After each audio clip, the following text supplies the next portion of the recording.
Hello, hi guys, welcome to Vinayak believers classes. So students, मेरे पास messages आ रहे हैं कि आपको नोट्स चाहिए। मैं आपको ये नंबर दे रही हूँ, ये मेरा कॉन्टेक्ट नंबर है। आप इस पर मुझसे कॉन्टेक्ट कीजिएगा। नोट्स के लिए व्हाट्सएप नंबर है, आप जब चाहें आप इस पर मुझे मैसेज कीजिएगा। जिस भी सब्जेक्ट के आपको नोट्स चाहिए तो मैं आपको पीडीएफ फॉर्म में नोट्स आपके नंबर पर भेज दूँगी, ठीक है।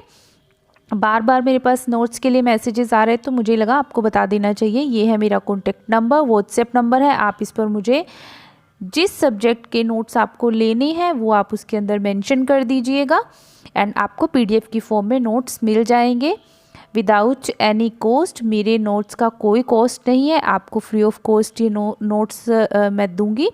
और क्योंकि मुझे चाहिए कि आपके काम आए, जो मेरे पास है वो किसी के काम आए, तो मैं चाहती हूँ कि आप जैसे भी कांटेक्ट करना चाहें इस पर ऑन कॉल ऑन व्हाट्सएप आप कर लीजिएगा, ठीक है।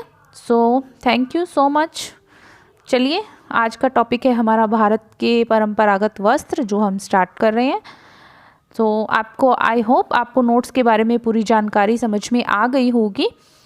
ठीक है, आप मुझे इस नंबर पर कांटेक्ट कर सकते हैं, व्हाट्सएप नंबर है। Okay, let's start the topic, Bharat के परंपरागत वस्त्र। आज हम इसके बारे में पढ़ेंगे, ठीक है। चलिए स्टार्ट करते हैं हमारा टॉपिक। आई होप आपको मेरा वीडियो अच्छा लगेगा, आपके लिए बहुत हेल्पफुल है। स्टूडेंट्स, आप इसको अच्छे से पढ़िएगा, आपको एक बार में ही याद हो जाएगा। और आपको अच्छा लगे लाइक शेयर सब्सक्राइब करना नहीं भूलिएगा। Thank you so much. चलिए स्टार्ट करते हैं हमारा आज का टॉपिक, भारत के परंपरागत वस्त्र। चलिए हम थोड़ा सा इसमें देखते हैं। परंपरागत वस्त्र जो होते हैं आपके, जो हमारे इंडिया में जो ट्रेडिशनल जो भी क्लॉथ्स चलते थे उनकी बात हो रही है, और कहाँ क्या फेमस था ये बात हो रही है, ठीक है। हमें देखना है गुणों के आधार पर वस्त्रों का नामकरण, मीन्स कि कौन से वस्त्र में कौन सी क्वालिटी है उसके बेसिस पर उनको नाम दिया गया है, जिसकी वजह से वो जाने जाते हैं। हमें यही देखना है, ठीक है। चलिए देखते हैं। शबनम, शबनम क्या है? कुछ वस्त्र ऐसे हैं जिनको शबनम बोला जाता है, ओस की बूंदों के समान। शबनम का बेसिकली मीन क्या है? ओस की बूंदों के समान। ये आप ध्यान रखिएगा, समटाइम्स से टर्म्स पूछ ली जाती हैं, ठीक है। आबे रवा, आबे रवा क्या होता है? पानी के समान पारदर्शी, मतलब कि जैसा पानी ट्रांसपेरेंट होता है उसी तरह से ये वस्त्र भी ट्रांसपेरेंट होता है, आबे रवा बोला जाता है। नेक्स्ट आ रहे हैं आपके बफ्ते हवा। बफ्ते हवा मीन्स हवा के समान हल्का, मीन्स कि बिल्कुल जैसे एयर लाइट होती है उतना ही लाइट वेट का वस्त्र। बफ्ते हवा बोला जाता है इसे। स्टूडेंट्स, ये नाम ध्यान रखिएगा और इनका क्या अर्थ होता है ये ध्यान रखिएगा। इसका नाम इस तरह क्यों रखा गया, ये क्वालिटी होने के कारण इनके नाम रखे गए हैं। ये आप ध्यान रखिएगा, ठीक है। चलिए नाउ द नेक्स्ट हम पढ़ेंगे। देखिए, स्थान विशेष के आधार पर वस्त्रों का वर्गीकरण, कौन सी जगह पर कौन सा वस्त्र फेमस है उसके आधार पर हम उसका वर्गीकरण करेंगे, और कौन सी जगह पर कौन सा वस्त्र बनता है ज़्यादा अच्छा, मतलब उसकी क्वालिटी वहाँ बनने की वजह से उसकी क्वालिटी ज़्यादा अच्छी होती है। इस वजह से वो जगह वहाँ की फेमस हो जाती है। हम देखेंगे, ये बहुत बार पूछा जाता है, मोस्टली एग्जाम में ये क्वेश्चंस आते हैं। चलिए देखते हैं। देखिए, फर्स्ट आ रहा है आपके हिमाचल प्रदेश। हिमाचल प्रदेश के अंदर जो वस्त्र है फेमस वो क्या है? चंबा। चंबा का वस्त्र पूछा जाए तो हिमाचल प्रदेश। सिंध, सिंध का है संदालिन। आप देखिएगा नाम से कुछ आपको समझ में आ जाएगा। कश्मीर, कश्मीर का कसीदा, और कश्मीर का पश्मीना भी लिखा हुआ सकता है। पश्मीना बेसिकली एक शॉल का नाम है जो कश्मीर में बनती है, ठीक है। उसके अलावा आपके आ जाता है राजस्थान। राजस्थान का क्या फेमस है? बांधनी, ठीक है। बांधनी की अगर बात की जाए तो राजस्थान का नाम सीधा बोलते हैं लोग कि राजस्थान से लीजिए तो वो अच्छा होगा, बांधनी।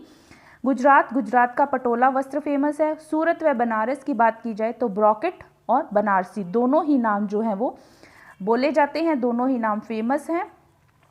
उसके अलावा नेक्स्ट आता है कर्नाटक। कर्नाटक में देखिए कसूती। कर्नाटक का क्या फेमस है? कसूती फेमस है कर्नाटक का, ध्यान रखिएगा। और कालीकट, कालीकट का क्या फेमस है? कैलिको। देखिए कुछ तो ऐसे हैं जो आपको नाम से ही समझ में आ जाएंगे, ठीक है, तो उनका कुछ कुछ मिलता जुलता सा नाम है। सो आप ये ध्यान रखिएगा कौन सी जगह पर कौन सा वस्त्र जो है वो फेमस है, ठीक है। नाउ द नेक्स्ट चलते हैं हम, फर्स्ट आ जाता है ढाका, ठीक है। ढाका का क्या फेमस है? ढाका का बेसिकली मलमल जो होता है, मलमल का कपड़ा, वो आपके फेमस है ढाका का, ठीक है। और इसके अंदर आकृतियाँ कैसी होती हैं? पक्षियों की आकृतियाँ मिलती हैं, जानवर की मिलती है, नृत्य करते हुए मानव की आकृतियाँ हमें दिखाई देती हैं। ढाका की मलमल, ढाका का मलमल पूछा जाए कहाँ का फेमस है, तो ढाका का पश्चिम बंगाल जो है, ठीक है। आपके उसके अलावा सोने चांदी से जड़ी हुई जो साड़ियाँ होती हैं वहाँ पर उसको क्या बोला जाता है? नाम दिया जाता है जामदानी। ये आप ध्यान रखिएगा, ये पेपर में आया हुआ भी क्वेश्चन है जामदानी के बारे में, सो बिल्कुल आप ज़रूर से इसको अच्छे से याद कर लीजिएगा। सोने चांदी से जड़ी साड़ियाँ जो ढाका में मिलती हैं, जामदानी। सिंपल वर्ड में भी पूछा जा सकता है जामदानी कहाँ का फेमस है, सो ढाका का, ठीक है।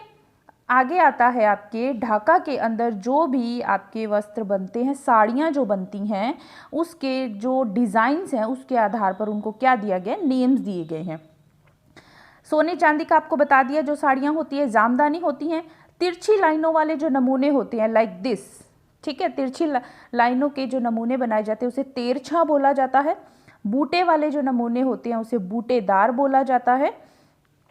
फूलों के गुच्छे वाले नमूने जो होते हैं उनको क्या नाम दिया जाता है? पन्ना हजारे। ये आप ध्यान रखिएगा, ये भी क्वेश्चन काफ़ी बार पेपर में पूछा जाता है। फूलों के जाल वाले नमूने जतार। ये सब जो है ढाका में बनने वाली जो साड़ियाँ हैं, जो वस्त्र हैं, उनके ऊपर जो डिज़ाइंस या जो भी नमूना बनाया जाता है उसके आधार पर इनके नेम्स जो है वो रखे गए हैं, ठीक है। तो वहाँ अगर कोई भी चीज़ खरीदता है कोई, तो पन्ना हजारे बोलेंगे तो वो उस तरह के डिज़ाइन दिखाएंगे, जतार बोलेंगे तो आप फूलों के जाल वाले नमूने दिखाएंगे। सो वो समझ जाते हैं वहाँ पर ये नाम फेमस है, ये नाम से चलते हैं इनके डिज़ाइंस, ठीक है। छोटे छोटे फूल पत्तियों के नमूने क्या बोले जाते हैं? फुलवार बोला जाता है। मीन्स कि फुलवार डिज़ाइन के वस्त्र दिखाइए, तो क्या वो समझ जाएंगे कि छोटे छोटे फूल पत्तियों के डिज़ाइंस वाला वस्त्र की डिमांड है, ठीक है। बड़े बड़े फूल पत्तियों के नमूने तारेदार। स्टूडेंट्स से नाम ज़रूर से आप ध्यान में रखिएगा, ठीक है। और ये सारा क्या है? ढाका का। नाउ द नेक्स्ट चलते हैं चंदेरी साड़ियाँ। चंदेरी जो साड़ियाँ हैं वो आपके एमपी, ठीक है, एमपी की एक जगह है ग्वालियर, ग्वालियर के पास चंदेल स्थान है, वहाँ से ये साड़ियाँ बनती हैं, ठीक है। एमपी के ग्वालियर के पास चंदेल स्थान पर निर्मित, इसके बारे में इतना काफ़ी है। बालूचर जो साड़ियाँ हैं वो मुर्शिदाबाद के पास एक बलूचिस्तान जो जगह है वहाँ की पर निर्मित होती हैं, तो वहाँ की ये साड़ियाँ फेमस है, इसलिए इसका नाम क्या है? बालूचर। ओके, नाउ नेक्स्ट आपके इसके अंदर आ रहा है पटोला साड़ियाँ। पटोला साड़ियाँ देखिए काठियावाड़, काठियावाड़ में एक जगह है, पट्टन स्थान है, काठियावाड़ में एक पट्टन नाम की जगह है जो इसका पटोला का क्या माना जाता है? जन्म स्थान माना जाता है। ये आप ध्यान रखिएगा, पटोला का जन्म स्थान क्या है? पट्टन। और पट्टन कहाँ पर है? काठियावाड़ में, ठीक है। वहाँ पर ये पटोला साड़ियाँ निर्मित होती हैं। और ये साड़ियाँ बनती किससे हैं? ये बनती हैं आपके सिल्क के धागों से बनती हैं।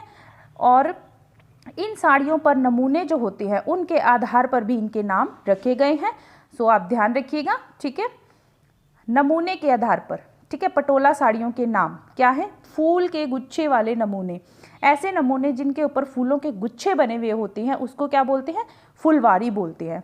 हाथी तथा चीता वाले नमूने, मीन्स कि जिन साड़ियों पर, जिन वस्त्रों पर हाथी या चीते के डिज़ाइंस मिलते हैं उनको बोला जाता है बाघ कुंजर डिज़ाइन, बाघ कुंजर नमूना, ठीक है। इस तरह से भी पेपर में पूछा जा सकता है बाघ कुंजर नमूना पर क्या बना होता है, इसलिए क्यों इसका नाम है? तो हाथी तथा चीते वाले नमूने जो होते हैं उनको बाघ कुंजर बोला जाता है। हाथी व नृत्य करती स्त्रियों के नमूनों को क्या बोला जाता है? नारी कुंजर। देखिए कुछ कुछ आपको नाम से समझ में आ जाएगा। हाथी और चीता वाले नमूने बाघ कुंजर, और हाथी व नृत्य करती स्त्रियों के नमूने नारी कुंजर। ये ध्यान रखिएगा, आपको पटोला की जो साड़ियाँ हैं उनके ऊपर जो नमूने बनाए जाते हैं उसके आधार पर इनको नाम दिया गया, ठीक है। नाउ द नेक्स्ट आपके आ रहा है बांधनी साड़ियाँ। बांधनी साड़ियाँ जो हैं आपके राजस्थान की फेमस हैं। राजस्थान की साड़ियाँ जो हैं बांधनी वो लोकप्रिय हैं, ठीक है। बांधनी जो डिज़ाइन है काठियावाड़, गुजरात व सिंध में भी ये जो है बांधनी साड़ियाँ निर्मित होती हैं, बट फेमस कहाँ की हैं और लोकप्रिय कहाँ की है? राजस्थान की। और राजस्थान किस बांधनी के लिए फेमस है? ठीक है, ये आप ध्यान रखिएगा। नमूने के नाम क्या हैं बांधनी साड़ियों पर? इसके ऊपर बंधेज में जो बिंदिया नमूना बनाया जाता है, मीन्स इस तरह के आपने देखा होगा डिज़ाइंस होते हैं साड़ियों के ऊपर, ये जो होते हैं इसको बोला जाता है बूंद या बांध। अगर ये बोला जाए बूंद या बांध के डिज़ाइन दिखाइए, तो वो क्या दिखाएंगे? बांधनी डिज़ाइन दिखाएंगे। ठीक है, चलिए नेक्स्ट चलते हैं ब्रॉकेट। ब्रॉकेट कहाँ का है आपके? ब्रॉकेट वस्त्रों को कम ख्वाब, ब्रॉकेट जो वस्त्र होते हैं उनको कम ख्वाब कहा जाता है। ठीक है, ब्रॉकेट के वस्त्रों को कहा जाता था, क्या कहा जाता था? कम ख्वाब कहा जाता था। गुजरात का सूरत, अहमदाबाद में, बनारस में ये प्रसिद्ध है। बनारस में ब्रॉकेट प्रसिद्ध है और गुजरात के सूरत का अहमदाबाद में। ठीक है, ये ध्यान रखिएगा। ब्रॉकेट वस्त्र भी के भी कई प्रकार होते हैं। देखिए अलग अलग प्रकार के वस्त्र होते हैं, ब्रॉकेट के डिज़ाइंस के आधार पर होता है। कम ख्वाब, इसको कीम ख्वाब भी बोला जाता है, ध्यान रखिएगा। और इसका मतलब क्या होता है? स्वप्न के समान सौंदर्य। ये आपको टर्म ध्यान रखनी है कि किस नाम का क्या मतलब है, जिसकी वजह से उसका नाम रखा गया है। ठीक है, कौन सी क्वालिटी? स्वप्न के समान सौंदर्य। आपने देखा होगा ब्रॉकेट के वस्त्र बड़े अच्छे लगते हैं, सोने चांदी की जो तारें होती हैं उनसे जड़े हुए होते हैं। वो आजकल तो नहीं, बट पुराने ज़माने में परंपरागत जो साड़ियाँ थी वो सोने चांदी से ही बनती थी। महंगे होने के कारण इसी का रूप दे दिया गया है। चलिए आगे चलते हैं। आबे रवां, सेकंड प्रकार क्या है ब्रॉकेट का? आबे रवां। ये है बहता पानी या फिर पानी के समान पारदर्शी। या तो इसको क्या बोलेंगे? बहता पानी, या बोलेंगे पानी के समान पारदर्शी। इस आबे रवां का मतलब यही होता है। ठीक है, हिमरस तथा आमरस, तीसरा प्रकार क्या है ब्रॉकेट का? हिमरस तथा आमरस। ये संस्कृत का रूपांतरित जो शब्द है हिमरू, उससे बना गया है। हिमरस और आमरस औरंगाबाद, हैदराबाद में ये चीज़ जो है वो निर्मित होती है। हिमरस तथा आमरस जो प्रकार की ब्रॉकेट है वो कहाँ निर्मित होती है? औरंगाबाद या और हैदराबाद में, ये आप ध्यान रखिएगा। पाठथान, पाठथान भी ब्रॉकेट का एक प्रकार है जिसको बफत कहा जाता है। ठीक है, जिसको क्या कहा जाता है? बफत कहा जाता है। चलिए नेक्स्ट आ रहा है हमारा पीताम्बर। पीताम्बर देखिए, पीताम्बर भी एक परंपरागत वस्त्र का प्रकार है। पहले हमने पढ़ा आपके, देखिए ब्रॉकेट, ब्रॉकेट में हमने ब्रॉकेट के 4 प्रकार पढ़े हैं। ठीक है, उसके बाद अब हम पढ़ रहे हैं परंपरागत वस्त्र में पीताम्बर। पीताम्बर देखिए कहाँ है? पीताम्बर को पैठणी भी बोला जाता है, ध्यान रखिएगा। पीताम्बर को क्या बोला जाता है? पैठणी भी बोला जाता है। सिल्क के धागों का जाली नुमा वस्त्र, यानी कि सिल्क के जो धागे होते हैं, रेशम के जो धागे होते हैं, उनसे नेट के वस्त्र जो होते हैं वो तैयार किए जाते हैं, जालीनुमा वस्त्र होता है। हैदराबाद का स्थान है पैठण, वहाँ पर ये निर्मित होता है। आप ध्यान रखिएगा, सिल्क के धागों का जालीनुमा वस्त्र क्या बोला जाता है? उसको पीताम्बर, पैठणी भी बोला जाता है। और हैदराबाद की जगह है एक पैठण, वहाँ पर ये निर्मित होता है। ठीक है, नाउ नेक्स्ट आपके आ रहा है कलमदार और पालमपुरी। कलमदार भी बोला जाता है और पालमपुरी भी बोला जाता है। ये वस्त्र कैसा है? देखिए, ये बाटिक जो छपाई होती है उसी का पुराना रूप है। बाटिक छपाई का पुराना रूप जो था वो क्या था? कलमदार या पालमपुरी। स्टूडेंट्स, आपने बाटिक छपाई, मैं आपको छपाई जो है वो करवाऊंगी, प्रिंटिंग करवाऊंगी, सो आपको उसमें पता लग जाएगा बाटिक क्या होता है। वस्त्र के ऊपर कहीं कहीं मोम छोड़ दिया जाता है जहाँ पर प्रिंट नहीं बनाना होता, और प्रिंट करने के बाद वो मोम हटाया जाता है, तो वहाँ पर प्रिंट नहीं आता, जहाँ पर वहाँ वैक्स लगा होता है। सो ये बाटिक छपाई होती है। तो ये कलमदार और पालमपुरी जो है ये आपके बाटिक छपाई का ही क्या है? पुराना रूप। आजकल अपन बाटिक बोल देते हैं, पहले ये क्या था? कलमदार और पालमपुरी। ठीक है, सो स्टूडेंट्स, ये आज का हमारा वीडियो था भारत के परंपरागत वस्त्र। आगे मैं आपको करवाऊंगी परंपरागत जो कढ़ाइयाँ हैं, तो नेक्स्ट हमारा वीडियो उसी से रिलेटेड होगा। सो आई होप आपको मेरा वीडियो अच्छा लगा होगा, और बने रहिए मेरे साथ, पढ़ते रहिए। आई होप आपको ये सब वीडियोस अच्छे लगेंगे, आपके काम आएंगे, पेपर में आपको बहुत हेल्प मिलने वाला है इनसे। Thank you so much for watching my video. God bless you all, bye.